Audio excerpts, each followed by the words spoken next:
Feel free to check out my TeePublic after the video.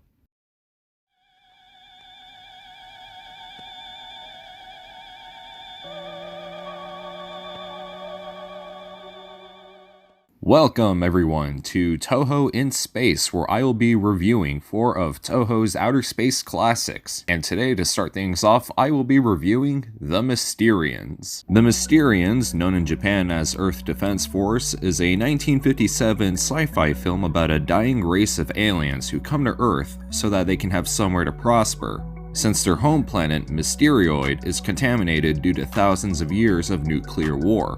And in order to continue the race, the leader of the Mysterians wished to intermarry Earth's women, because if Mysterians reproduce with one another, it could potentially lead to their children having birth defects and must be killed.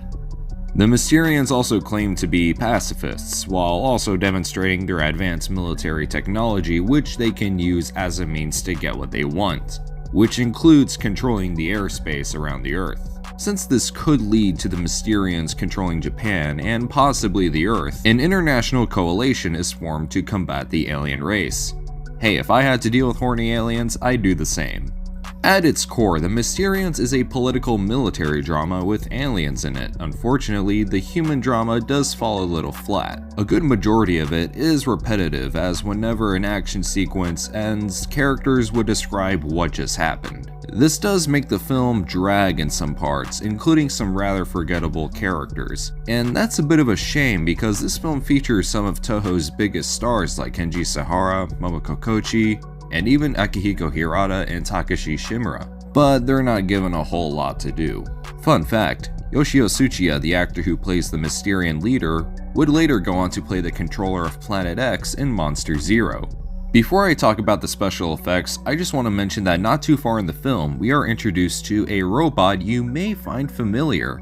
Ladies and gentlemen, this is Mogera. Yep, the robot you see in Godzilla vs. Space Godzilla and at your local Alamo Drafthouse actually made its first appearance in this film, controlled by the Mysterians.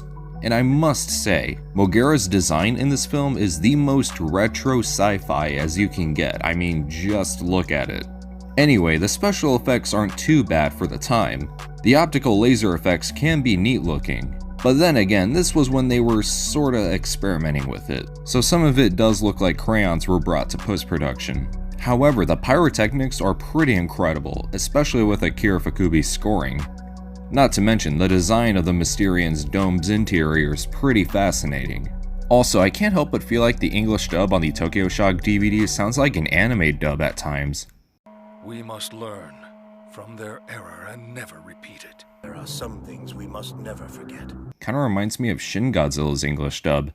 The Mysterians may not seem like much, but I would consider it to be a pretty important film in Toho's science fiction filmography, as it paved the way for films like Gorath and Monster Zero, and of course the other movies I'll talk about in this miniseries. I personally wouldn't recommend it, but it's worth checking out. That's all I have for this video. Feel free to like, share, comment, subscribe, all that good stuff, and I'll see you guys later.